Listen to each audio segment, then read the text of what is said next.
bakurungi eshaha yabemwe ey'omwabazyo amakuru mu nyankwera kigaha Radio West Ugakwisya Hondu Betha Katkunda.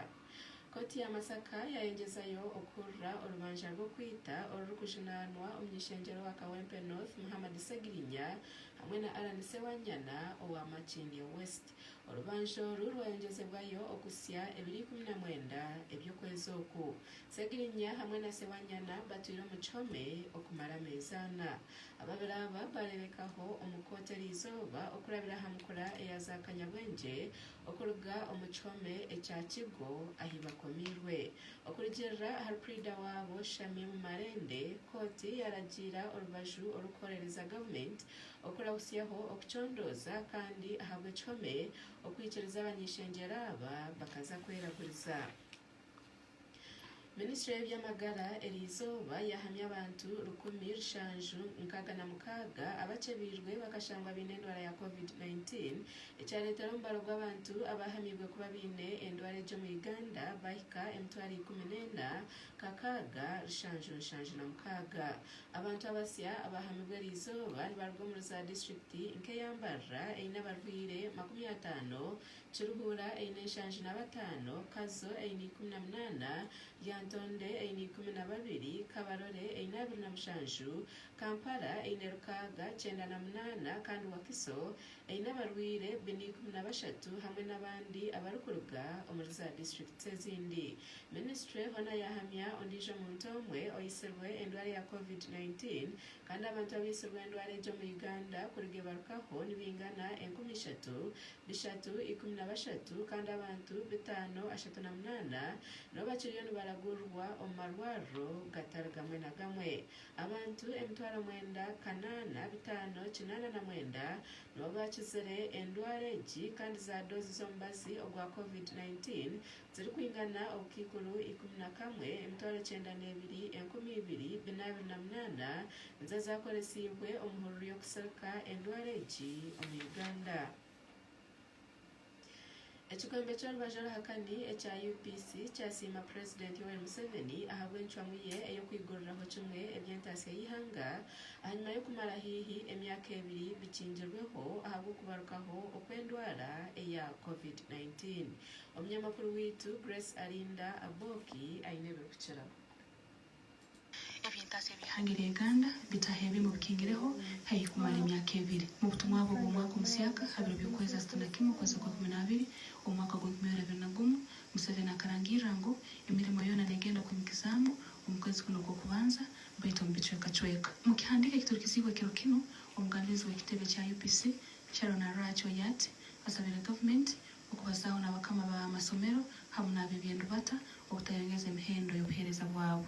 Wabena balisa abanyamakuru ha Media Center Nyamusanenu Minister w'Emirimo hamwe n'ebyendu bata General Katumba Wamala asabire abebiruka okulinda endagaano y'ebisale nk'okubakikiranganizeeho. Katumba yongero yagamba ngo amasomero ngagenda kukingura mu bicho kachweka kwerinda omujuraine gwa begi. Ayongero yaterera abazaire kwetekaniza bakatwara abana babo masomero kuchandikara omubwire kwerinda kuvuga kubi ngono bahambye obwire. Ayongero yaterera abazaire hamwe n'abegi okuratiribiragiro ibyo kutangira kujanjara kwendwara ya COVID-19 on majwara masks nkekiragiro. Asoboreire ngo abasabazi bona hamwe n'abavugi bebiruka abarajemera amateka nibagenda kutinanwa ngo ku amateka garukuragira. Hawa Radio West ndi Grace Alinda Aboki. Obare mnonga Grace Alinda Aboki abukutisia amakurago. Omumakuru agandi polisi muri Mbarara eriyo necondoza nko kwenjeri y'omukazi w'emyaka 39 y'obukuru ari kugamba kubayiserwemu. Samson Kasasara uri omugambirizi wa polisi ahabwe cyanga ekya Rwizi yagamba omugenzi nka Peace Katwesije owarwinisheshe omuri Bwisbwera Rutoma Town Council ori kugamba kuba ayiserwe omushiija we Robert Masco ow'emyaka 45 y'obukuru ahabwe kutiro kutikirizana.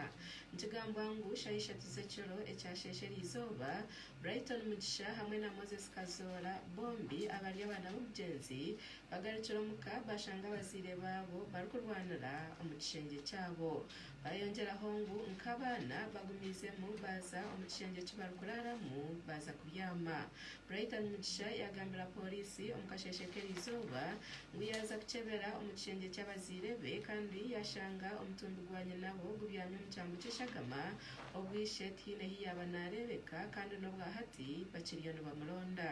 Kasasira yajanga omutumbi gwatwarwa omu kabafu ah'irwariro erikuru eryambarra okubasa kwongera kugukyebera obw'okukyondooza omu nshonga egi kurikugyenda omu maisho.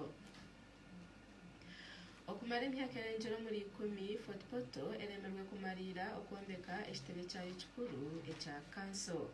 Ekitebe kikuru kya Fort Portal ekirikushangwa Boma kikiremire aha mwaliro gw'okubanza kuruga emyaka 10. Ekyombeko ekyo obwa hati kimukiremu ebishaka kandi nikyetengwa kumalirwa. Edison asaba Ryonga orisite meya owa Fort Portal nagira ngu bariyo nibaronda ebitongore eby'abantu buntu okukwatanisa na gavumenti okureeba ngu ekitebe kikuru ekya kanso ya Fort Portal kyayombekwa kyabasa kuhwa. Okurigirira asaba bagyerezeho kuronda esente omu gavumenti ya rwagati okureeba ngu bayombeka ekyombeko kyabo kyahwa bitu bahikira aha kuremwa.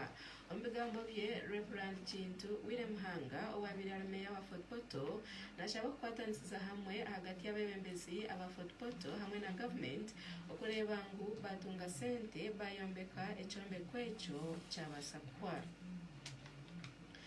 Abatura kuruga omu kyaro ekya Kitwe hamwe n'ekyaro ekya Rweza omu muruka ogwa Kitojo omu gomborora eya Rwamucuucu omu disitulikiti eya Rukiga biine akamwenyo aha matama hanyuma y'okutandika kuhunduuza oruguuto rwabo orwa Rushebeya okuzamparo. Abatura abo abatwire nibatakira abebembezi baabo okukora oruguuto rwabo kumara obwire buringwa obwa hati biine akasheko ha matama hanyuma y'abebembezi aba disitulikiti okugarukamu okushaba kwabo okwokurukoraho.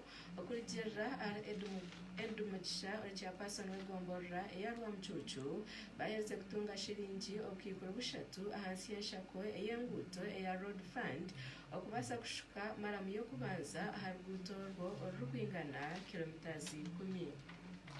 Twe nk'abebembezi b'egomborora ya Rwamucuucu turebire ekyetengo ky'abantu abararaba mu ruguuto rwo kuruga hano ya hakikomera ari Rushebeya okagumizamu Rweza okagumizamu Kamizo kuranzikira mparo ayirwariro kandi hamwe na ha district abataka bakekunganya bakwatanyisize hamwe bari mu ruguuto n'emikono mwero nanye ka chairman w'egomborora kwatanyisize na kanso yanje baje ngwe n'abantu bararima uruguuto nkoro n'engaro ebyoma biryahampaha habwatara kukwata esente tukazita mu budget zo gukora uruguuto kabarabiza mu kurenda. Gideon Tumwesigire or Principal Assistant Secretary ahabwa Rukiga District najya mu ka district barebereye ngu okora oruguuto oru kishikire kimwe.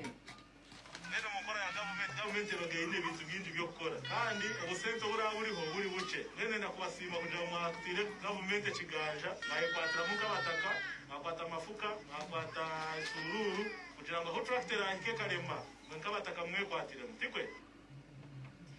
Bamwe mbatura abo Radio West yagambaho nabo bajangu bina amasiko mingi ngo okora oruguuto oru kwaba kwahwire ebyentambura nibyija kwanguhaho. Mabata kabonaga kureta erisho muri amwe na kwezi kitakabaga nyumwe bazo kureta nabamu abantu basitame mishosi muri basitame uko baragurira ko yaraki opera kuri mihanda naba ngwira ate motoka rishingiye kamujya ubwo to guhereza irabayantwara mu kwariro naganyiko kana nainga twakabe kitwanje nabwenda bona niga imotoka reketi tumutumira cyane mu buzibu bwinji kushanga turavuga mu kadushi kushanga zatera munonga cyabugana muri motoka ushanga kutumura rufunda fundi munonga utacyatushemeza munonga twari abagurira kandi bakurabamo. Ochurikize Radio West Radio Best aganagamwe omugutwa kwihira heri hanga.